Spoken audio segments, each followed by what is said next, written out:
Yo, check, good morning mga idol, no, mga Lodi Kicks. So mag-update na naman tayo sa ating Ragnarok Monster World mobile game powered by Ronin Network. So bago nga pala tayo mag-start, shoutout nga po pala kay Mr. Baya Crypto na palagi sumusuporta sa ating channel, Mike Tamago, Kuya Jeblo, thank you sa pag-subscribe. At kung magustuhan mo tong mga ganitong content, please subscribe my channel and mag-comment ka na rin, no?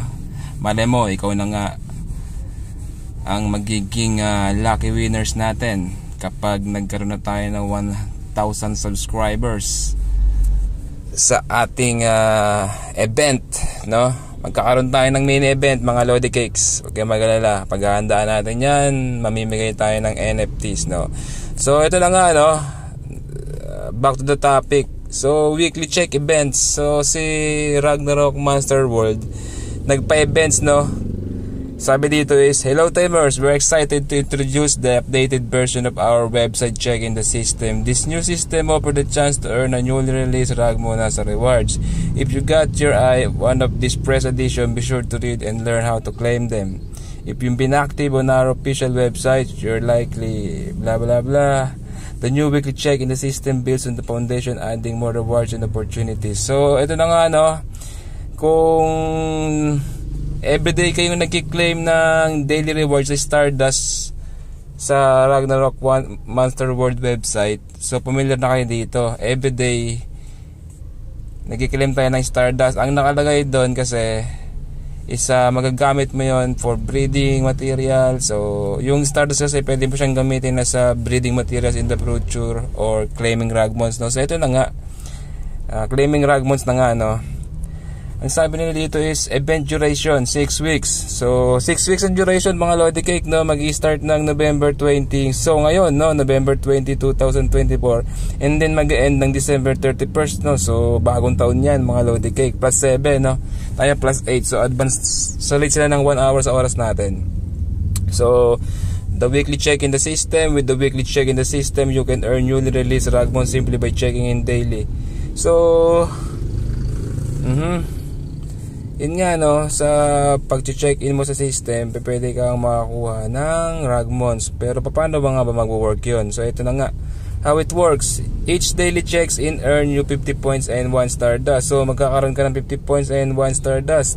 There's a weekly board on our website to track your progress for the week. So hanapin natin yan. Check in the 7 consecutive days earn you with an extra 100 points. So yun na nga po, napaka-clear, no? Kailangan mo maka 7 consecutive days na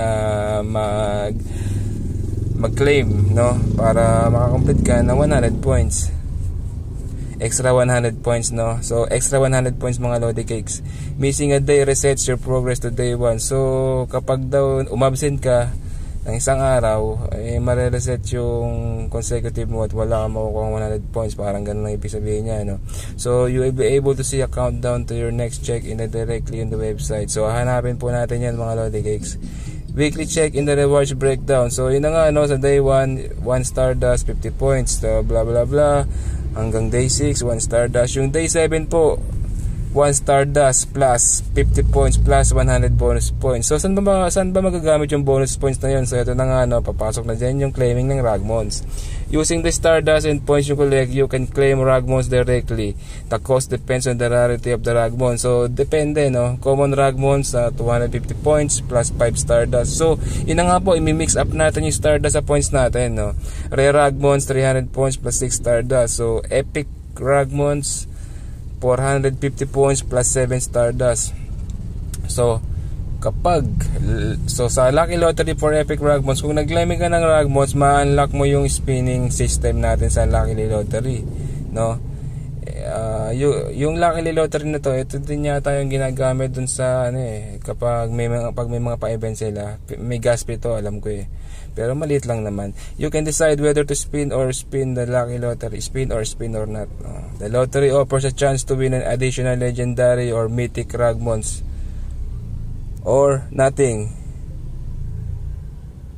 Yun na nga po, no? Sabi dito, the lottery offers a chance to win an additional legendary. So may pwede tayo magkaroon ng additional legendary, o pwede tayo magkaroon ng mythic, o pwedeng wala, no? A gas fee run is required for the spin. Yun na nga, sabi ko, di ba?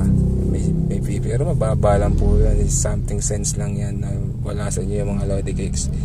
Using previously earned Stardust. So yun na nga, no, sa mga nag-claim na Stardust from the very beginning until now, you can also use Stardust earned from past events in this system with some conditions. Stardust to point conversion. Stardust can be exchanged for points during the weekly check-in period. Conversion rules. Stardust must be exchanged in multiples of 100. So every 100 Stardust is equals to 20 points. Each exchange incurs a fee of 15 points. So parang magulo naguluhan ako doon Intindihin na lang. Kaya na lang po ba lang umintindi mga Lodi Cakes. Example, if you have 1,000 Stardust. So yun na nga, pinapaliwala na nga niya kasi alam niya na naguguluhan na tayo. You can exchange 100 Stardust 10 times. Okay, ang liwanag na, no? Yung sa 1,000 Stardust, you can exchange that to 100, no?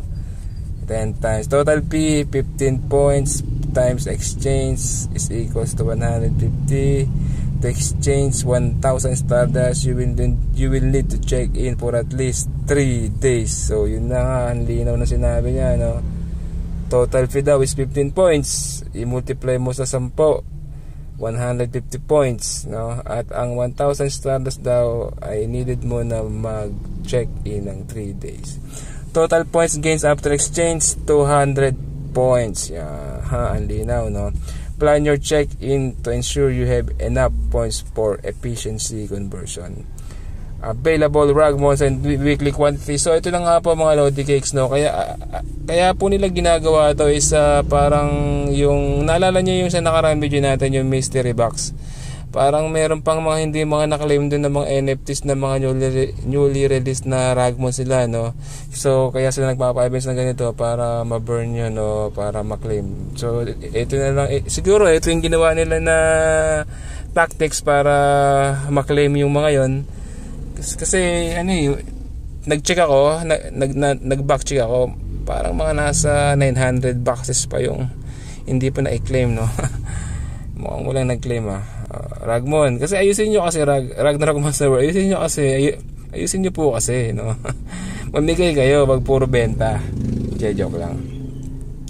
Available Ragmons and weekly quantity. So ito na nga po, no, mamimigay na sila ng Ragmons, no? There is a set weekly quantity of available Ragmons for claim using the Stardust and points. Below is the list of Ragmons available for claim through the weekly check in the system, along with their weekly quantities. Okay, so kayo na lang po bahalang mag-check out nya, no? I-post nyo na lang. Yan po yung updates nila. Week 1, list. Yan po yung mga quantity, no? Ng mga NFTs na ibibigay nila weekly. So paunahan yan mga Lodi Cakes, no? Leftover quantities of the week will roll over to the following week. So yun na nga po, no? Yung mga may iwan, kunyari sa week 1 may naiwan na 10, ipapasa nila yun sa week 2, no? Parang ganon, kumbaga ibabato ganon. Comment na lang. Claiming treasury Ragmons, no? Claiming an epic Ragmons give you the option to spin the lucky lottery. So yun na nga, no? Natapik na natin yan. Pag nag-claim ka ng epic Ragmons, meron ka pong chance na mag-spin ng lucky lottery, which may reward you with this special Ragmons, no? So kapag nag-spin ka, treasury Ragmons weekly quantities, no? Si Search tsaka si Kiel. Si Search, ito yung lumalati ko na legendary, no? At saka ito si Kiel, ito yung gusto kong makuha. Ito yung parang shaman, yung meron siyang malaking maskara. Mythic to, hindi ko pa siya nagagamit, no? Shout out, no? Yung sa mga naglalaro ng mga Ragnarok dyan, baka dati itong RPG pa way back 90s, 2000, yung mga tito dyan, no? Shout out, post naman kung ano ang mga skills ni Kiel, no? Okay, note, leftover treasury Ragmons will roll over to the following week. So yun na nga, no? So ulitin natin, Kapag nag-claim ka ng Epic Ragmons, magkakaroon ka ng chance na mag-spin ng lottery, no?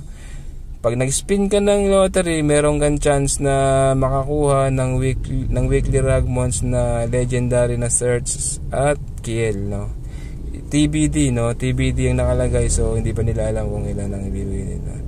Leftover treasury Ragmons will roll over to the following week, no?